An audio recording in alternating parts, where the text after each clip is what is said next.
Fala galera, beleza? Tranquilidade? Estamos nós aqui para mais uma aula, um sábado cedo, muito frio, 22 de agosto, e vamos nós aqui trabalhando para atender a demanda das aulas da próxima semana. Eis o tema da sociedade civil, um tema que acredito que seja importante, né? Lógico que ele é um tema que está presente dentro da programação do primeiro ano, mas eu vejo como um tema essencial para o terceiro ano. Então talvez essa aula seja encaminhada para o terceiro ano do Colégio Anjo da Guarda São Rafael. E para você que porventura esteja vendo esse vídeo, é um tema deveras importante, porque é um tema que trata do direito civil, né? De como o direito civil começou a ser pensado.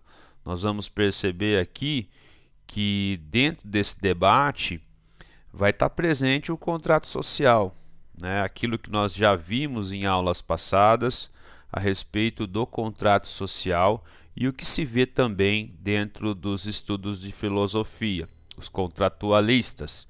Veremos aqui 3 contratualistas, tá certo?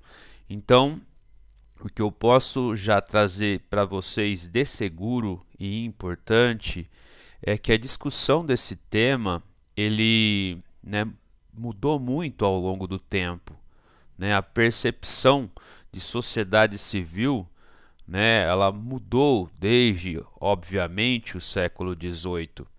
Então, é um debate que foi amadurecendo. E hoje, né, quando a gente ouve na TV falar sobre sociedade civil, nós temos algo bastante distinto do que era naquela visão, ou talvez nem tanto, né, se temos em mente um ou outro pensador, certo? Então, é uma temática que envolve, que lança luz aqui para a ação de atores comuns de dentro do nosso universo social, né, do universo civil, pessoas que não têm vínculo com o Estado, certo? Então é um tema muito importante. E também é importante, eu vejo, porque dentro do nosso país, historicamente, a sociedade civil ela não foi forte, né? Apenas depois, né, da nossa última Constituição, que a gente pode dizer e afirmar, talvez categoricamente, que a nossa sociedade civil ela vem avançando, certo? Ela vem evoluindo, ela vem amadurecendo, mas a figura do Estado dentro da política, do cenário político nacional, ainda é muito forte, né? A figura dos representantes, a figura da política tradicional, né? Então, tudo isso a gente vai tentar falar ao longo da aula, certo? Começamos a nossa visão, né, a partir de 3 contratualistas, né? E um dos que vai dar muito destaque, né, no seu pensamento à sociedade civil. Estou falando aqui de John Locke, né, o famoso pai do liberalismo político. Então, liberalismo político esse que defende, né, tanto na economia como na política, né, uma participação plena da sociedade civil. Então, né, na economia a gente sabe, né, que uma das premissas mais básicas do liberalismo é a saída do Estado da economia ou a participação mínima do Estado na economia, né? Então, dentro do pensamento do Locke, a sociedade civil tem um espaço muito grande, né? Então, o surgimento dela na visão dele representa um rompimento, uma ruptura, né, com o nosso modo de vida animal. Então, tentando ser mais concreto e sair de uma abstração mais assim, sei lá, intangível, né? A partir do momento que a gente resolve viver em sociedade, né, a gente passa a resolver nossos problemas a partir do direito, do estabelecimento de regras, né? Então nós evoluímos enquanto seres vivos enquanto seres humanos, né?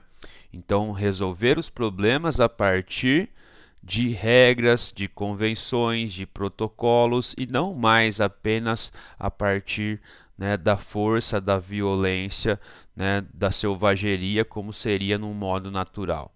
Então, né, a emergência do direito e do contrato social, né, são determinantes dentro dessa visão. E lógico, né, para implementar o direito, para construir regras que sejam objetivas, razoáveis, é necessário que nós nos debruçamos e usemos dessa faculdade, né, que é intrínseca do homem, que seria a razão, certo? O que nos diferencia dos animais, o projeto, né, o pensamento. Então, a sociedade civil, na visão do Locke, é o resultado dessa escolha racional dos indivíduos que procuram se organizar em sociedade. Então vejamos aqui um trechinho da obra do Locke. Sendo todos os homens, como já se disse, naturalmente livres, iguais e independentes, ninguém pode ser posto fora deste estado e sujeito ao poder político doutro, sem o seu próprio consentimento.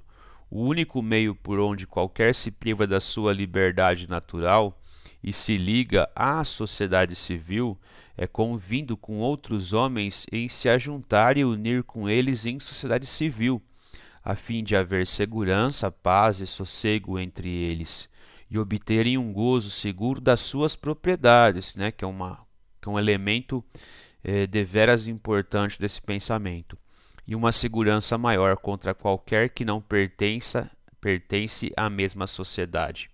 Isto qualquer número de homens o podem fazer, pois que não prejudica a liberdade dos outros, os quais se deixam na mesma liberdade do estado natural em que estavam. Todas as vezes que qualquer número de homens deram tal consentimento para se fazer uma sociedade civil ou governo, eles, por esse fato, ficam incorporados e formados em corpo político, aonde a maioria tem direito a governar. Então vejam, né? É um excerto de uma obra fundamental do Locke. Então, ela vai abordar coisas importantíssimas dentro do seu pensamento, né? Na esfera social, na esfera política, na esfera econômica. Qual uma limitação, né, desse pensamento? Locke, no século XVIII, não via os escravos como homens, né? Então, se eles não estavam dentro desse status de homem, então de mercadoria, logo eles não poderiam participar, né, do corpo político, da sociedade civil. Então, né, é uma limitação da leitura, né? Mas a gente pode dizer que é uma visão que está imbuída dos valores da época, certo? Então é uma daquelas máximas da história, né? A gente tem que ter muito cuidado em criticar coisas da época a partir dos nossos valores do presente, né? Mas mesmo assim a gente faz esse apontamento de que existia essa limitação. Então vamos pensar, Locke influenciou muito os Estados Unidos, né? Na independência dos Estados Unidos. E houve essa independência a partir dos princípios do Locke, da liberdade. Só que quando foi executada, né, essa independência, a liberdade, o direito civil não tocou os escravos. Os escravos continuaram sendo escravos, certo? Veremos que com Jean-Jacques Rousseau, essa leitura ela é completamente diferente. Ela é antagônica à visão de Locke, certo?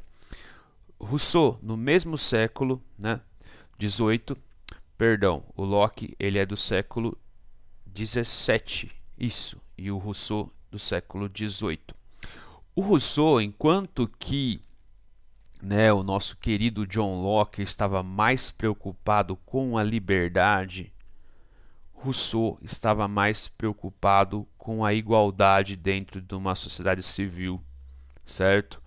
Então, denuncia, né, Rousseau, de que tal sociedade civil ela surge a partir da exclusão. Em que momento? No momento em que a propriedade privada foi estabelecida, certo? Então, vejam que é o contrário do John Locke. John Locke vai dizer que o contrato social tem que preservar as liberdades naturais das pessoas, né? E principalmente a propriedade, certo? Rousseau já pega a outra via e denuncia, né, que a propriedade gera exclusão social, né? Então, é uma visão, né, mais que está preocupada com a igualdade. Vejamos aqui um trechinho famoso da obra do Rousseau. O primeiro que, tendo cercado um terreno, se lembrou de dizer isto é meu, e encontrou pessoas bastante simples para acreditar, foi o verdadeiro fundador da sociedade civil.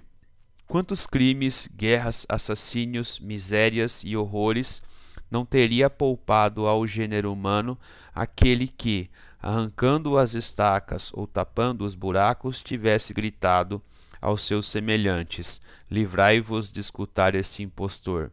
Estareis perdidos se esquecerdes que os frutos são de todos e a terra de ninguém. Certo? Então veja que é uma visão muito mais coletivista da coisa, né? Então Rousseau vai influenciar Marx, certo? Então há toda uma discussão, galera, que eu recomendo que vocês tomem nota no caderno, da igualdade e da liberdade. Então, a igualdade e a liberdade representam um binômio. É impossível que nós consigamos os dois na mesma proporção. Então, sempre você vai ver governos que vão dar uma ênfase maior na liberdade, ou partidos, ou forças políticas, e outro na liberdade, um na igualdade, certo? É difícil você tentar trazer um equilíbrio entre as duas, tá certo? Immanuel Kant, né, seria o último dos considerados aqui, né, iluministas ou liberais. Kant vai pegar mais ou menos carona naquilo que disse o Locke, né? Na famosa obra o artigo, né? O que é o esclarecimento, ele vai dar destaque à razão. Ela disse que o desenvolvimento da razão proporcionou ao ser humano, né? Proporcionou a nós sairmos de nossa minoridade. Então, minoridade é quase que um sinônimo de menoridade, né? Então, nós, né, enquanto nós não constituímos sociedade civil, enquanto nós estivemos, né, sem um contrato, sem o direito, então, na visão dele, no caso, seria uma visão, né, pré-sociedade civil, tal como uma questão, né, beirando a barbárie ou a selvageria, né? Então vejam que é uma visão impregnada dessa coisa de evolucionismo, né? Dessa coisa de avançar, dessa coisa de estar um degrau acima por conta, né, do desenvolvimento de leis, de regras que vão exercer uma coerção nas pessoas. Então aqui vai muito naquilo que a gente falou na aula passada, quando a gente discutiu aquela questão envolvendo natureza e cultura, né? Então a cultura, a moral, o direito, eles vão estabelecer freios morais nas pessoas. As pessoas não vão poder agir plenamente a partir da sua liberdade, certo? Então a moral, o direito, elas vão se colocar na nossa frente e meio que vão dizer, né, mais ou menos, você não deve fazer isso. Isso é errado, segundo os princípios dessa sociedade, certo? Então, ao aderir à sociedade civil, nós temos uma manifestação, né, simples, mas racional por parte dos homens, tá certo? Então, tendo em mente os três pensadores citados, a sociedade civil ela se apresenta como uma arena para a ação pública dos indivíduos, né? E nessa, como nós vamos ver com Hegel, a sociedade civil representava nessa visão o Estado. Então, é outra meio que uma limitação desse pensamento, tá certo? Então, mas esse primeiro tópico ele é muito importante, né? As pessoas, né, atuando dentro do espaço público para a melhoria da coisa pública é uma das coisas mais assim básicas de uma democracia, né? As próprias pessoas, né, se antecipando, agindo, tentando melhorar, né, a cidade, o espaço público. Então isso é um determinante dos nossos tempos e já estava sendo debatido por esses grandes pensadores, tá certo? Outra coisa que eu coloco aqui, que não está muito, né, colado ao pensamento dessas três pessoas, mas eu vejo como importante. Em geral, os intelectuais eles sempre vão concordar com uma máxima: nunca vai haver uma compatibilidade entre as pessoas e os recursos ou as coisas, né? Então, a luta política histórica sempre foi uma luta, né, para ter acesso a esses recursos. Vou pegar um simples exemplo. Veja a questão de Roma, a relação entre patrícios e plebeus, né? Os plebeus eram importantes para os patrícios porque eram a base do exército, né, para defender a cidade de Roma. Então, o jogo político, né, os plebeus tinham objetivos, demandas por terras, melhores condições de vida, melhores direitos. Então, a política ela funcionou, né, na medida do possível, para que uma classe reconhecesse na outra classe também portadora de direitos e vontades, certo? Então essa é outra coisa importante e básica dentro da política e da sociedade, tá certo? A visão de Georg Hegel, né? Hegel, um grande filósofo idealista alemão, né? Um dos caras mais complexos de se ler que existe, né, lido por Marx, né, assim de cabo a rabo, né, mas Marx não vai aderir à sua visão filosófica de mundo, porque Marx é materialista e Hegel é idealista, certo? Então, na visão do Hegel, a sociedade civil ela representa uma esfera de vida ética, né? Ela é mais uma visão, né, meio que evolucionista, entre aspas. Por quê? Porque ele vai dizer que a família representa a primeira base, né, que vai lançar algumas regras, que vai lançar uma moral para a pessoa, enquanto que a sociedade civil seria já, conforme ela amadurece, ela vai se colocar já como uma esfera de vida ética e ela vai ser um elemento imprescindível para o desenvolvimento do Estado, certo? Então, na visão dele, é um processo de racionalização. Então, veja como que os iluministas, os filósofos do século XIX, né, 18, pelo menos o século XIX até o primeiro terço, eles vão usar e abusar desse conceito de razão, certo? Dessa capacidade intelectual chamada razão. Então, constituir sociedade civil representava, na visão dele, uma elevação do espírito. Ah, professor, o que é espírito? É igual no espiritismo? Não, não. O espírito aqui é outra coisa.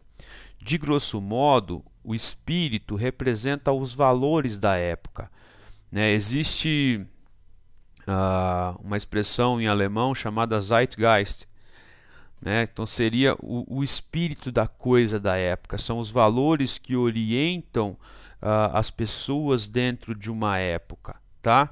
Então, na visão do Hegel, a sociedade civil ela não encarna o Estado, mas ela representa um importante precedente para a formação do mesmo, né? Então, a razão desenvolveu o Estado, que é uma manifestação excepcional da humanidade, né?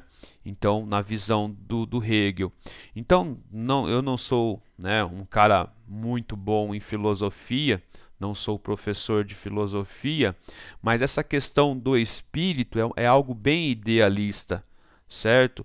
Então, esses valores, essas ideias que fazem, né, geram a dialética da coisa, que representam um referencial para as pessoas, enquanto que Marx vai ter uma visão completamente diferente.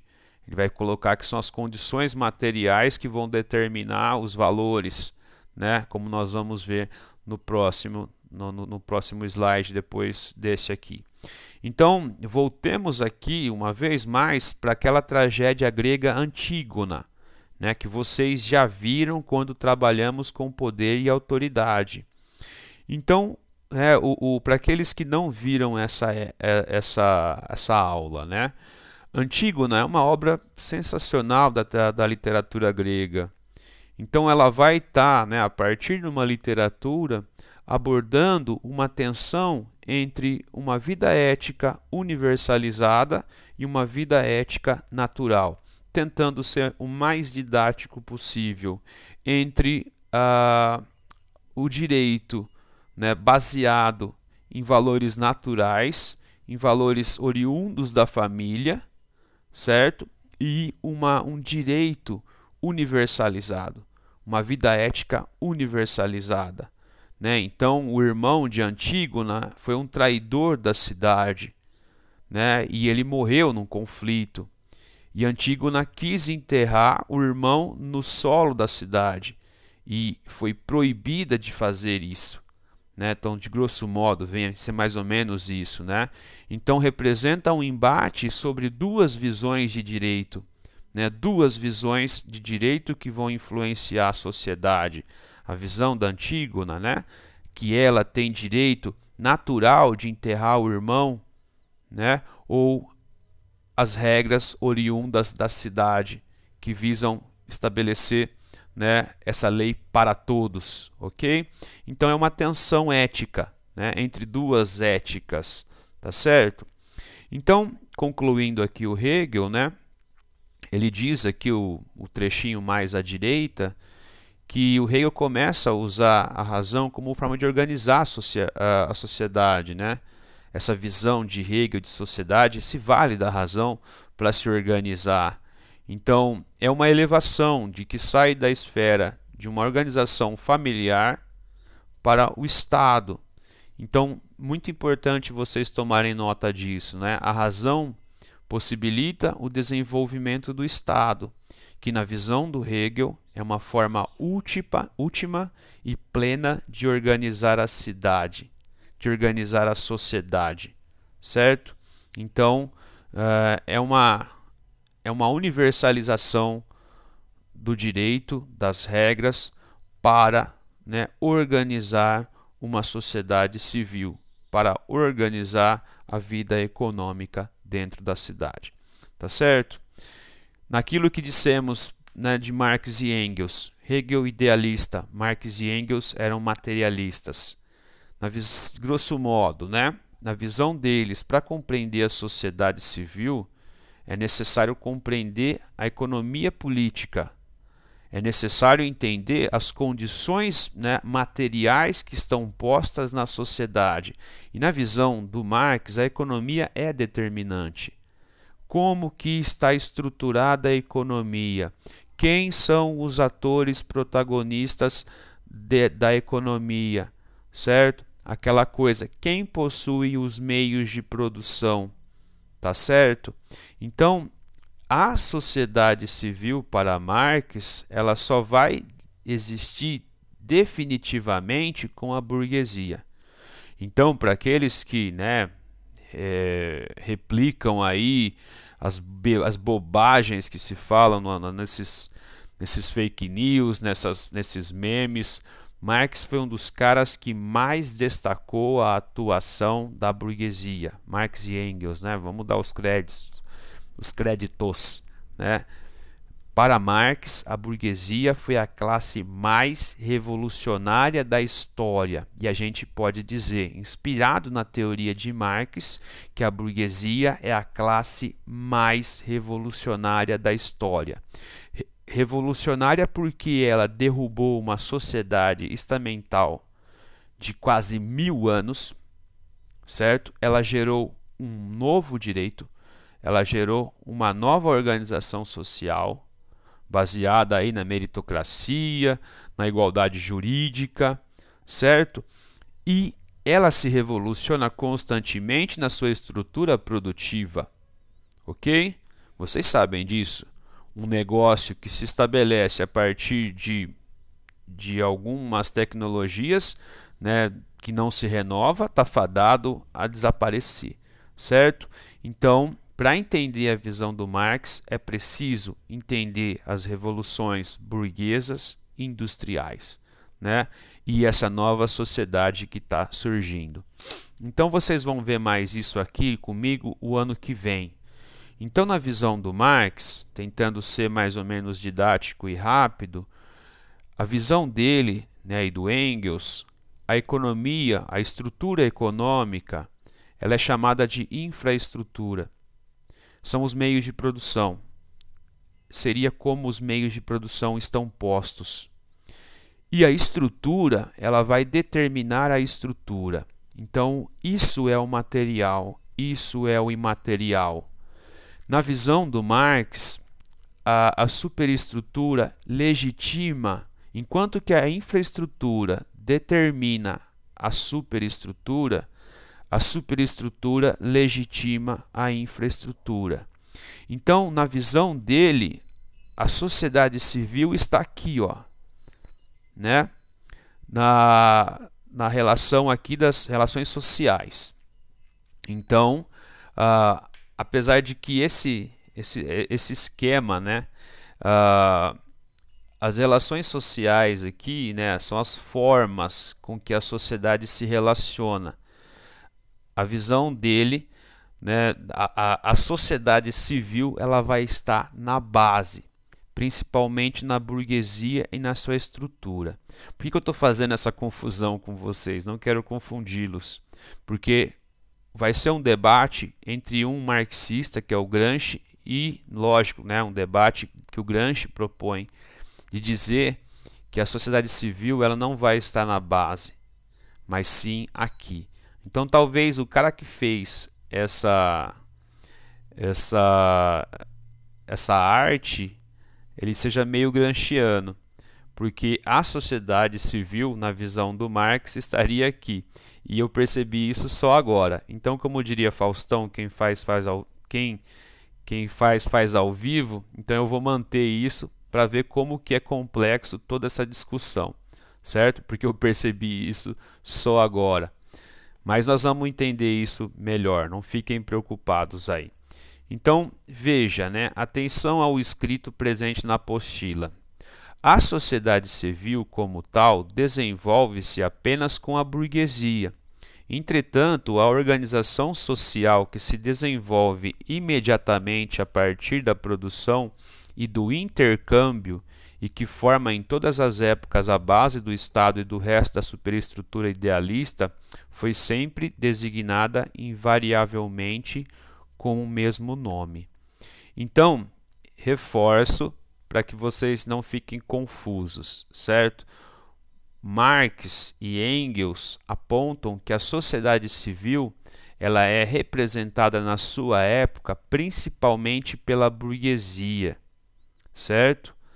Porque a burguesia ela é atuante, ela determina as regras, os valores. Se vocês pensarem, o iluminismo foi um movimento intelectual que preparou a Europa para o advento definitivo, né, da burguesia enquanto detentora dos poderes políticos, certo? Então, para Marx e Engels, a sociedade civil é fruto da sociedade burguesa, resultante de um desenvolvimento histórico e social específico. não sendo aplicável em toda e qualquer forma de organização social. Então, tipo assim, na visão dele, a sociedade civil não existia em Roma, não existia na Grécia, certo? É algo do seu tempo, do tempo da modernidade, né, do século XVIII para frente. A visão do Gramsci. E aí nós vamos entender essa confusãozinha que eu fiz aí. O Gramsci, ele vai trabalhar, né? O Gramsci é um marxista, né? Quem que é marxista? Aquele que se vale do referencial teórico do Marx. Só que o Gramsci, ele não vai concordar em tudo com o Marx. Ele vai dizer que a sociedade civil ela não se encontra na infraestrutura, mas sim na superestrutura. Então ela não tem que ser localizada numa base material, mas sim dentro de uma base ideológica, uma base de valores.